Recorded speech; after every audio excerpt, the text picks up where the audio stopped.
SIR के मुद्दे पर जो सुप्रीम कोर्ट का फैसला आया है या डायरेक्शन आया, फैसला तो अभी भी इंटरिम ही है, उससे आप संतुष्ट हैं? मैं एग्जैक्टली आप जाकर मेरा बयान सुन लीजिए।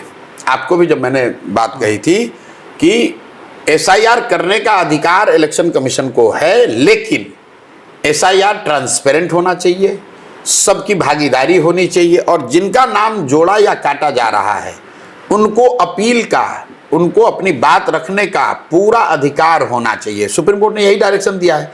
अगर आप मेरा बयान सुनिए 1 महीना पहले का और कल जो सुप्रीम कोर्ट ने कहा है, कॉमा फुल स्टॉप एक ही चीज है। एसआईआर इलेक्शन कमीशन करे, इसमें कोई दिक्कत नहीं है, हम लोग को इसमें ऑब्जेक्शन नहीं है। ऑब्जेक्शन इस बात पे है कि अगर आप कर रहे हो तो उसको ट्रांसपेरेंट तरीके से करो।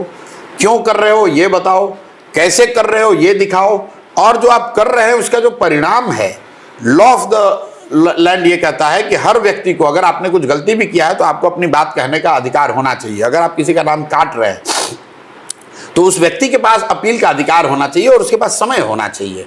आप अपील करने का एक दिन अधिकार दीजिएगा, अगले दिन वोटर रोल फ्रीज कर दीजिएगा, तो वो बात बनेगी नहीं। तो मुझे खुशी है कि सुप्रीम कोर्ट ने डायरेक्टिव जारी किया है, और मेरा अपना मानना है कि चुनाव आते आते हर वो व्यक्ति जो एलिजिबल वोटर है 99.9% वो वोट देगा ही देगा। देखिए, वोट देने का जो अधिकार है ये मौलिक अधिकारों में भी सबसे प्रमुख अधिकार है। इसको कोई इलेक्शन कमीशन ले नहीं सकता है, कोई कितना भी हाथ पांव मार ले, प्रयास कर ले, लेकिन ये हो नहीं सकता है। और अंतिम बात, मैंने जो कहा कि जो सत्ता में रहता है वो इलेक्शन कमीशन और इस तरह के संस्थाओं का दुरुपयोग करने का प्रयास करता है, लेकिन जनता मालिक है। एक बार जनता ने ठान लिया कि आपको हटाना है तो आप चाहे वोट ऐड कराओ, डिलीट कराओ, आपको हराएगा ही हराएगा। राहुल गांधी ने अभी वोटर एडिशन को लेकर एक बड़ा खुलासा किया, लेकिन क्या उससे मोदी जी का सीट नहीं घटा? 400 कह रहे थे, 400 आ गया। अगर एक बार को आप मान लीजिए हाइपोथेटिकली कि राहुल गांधी जो कह रहे हैं वो सही है, कि भाजपा के पास ऐसी ताकत है कि वो लोग 40,000, 50,000, 1 लाख वोट हर कंस्टिट्यूंसी में बढ़ा सकते हैं, अगर ये बात है तो फिर भाजपा को 400 सीट आ जाता।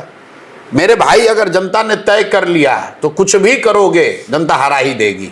हम लोगों ने, आपने बिहार में देखा है, बूथ लूट होता था, कितना भी बूथ लूट राजद वाले कर ले, जब जनता ने तय कर लिया कि लालू जी को हटाना है तो हटा दिया, चाहे बूथ लूट कीजिए चाहे मत कीजिए। तो जो लोग का भी नाम इलेक्टोरल रोल में बचा हुआ रह जाएगा, ये भाजपा समझ रही है कि हम अपने लोगों का नाम इसमें बचा रहे हैं। मेरे भाई, जो भी रोल में रहेगा वही भाजपा और नीतीश को हराने के लिए काफी है।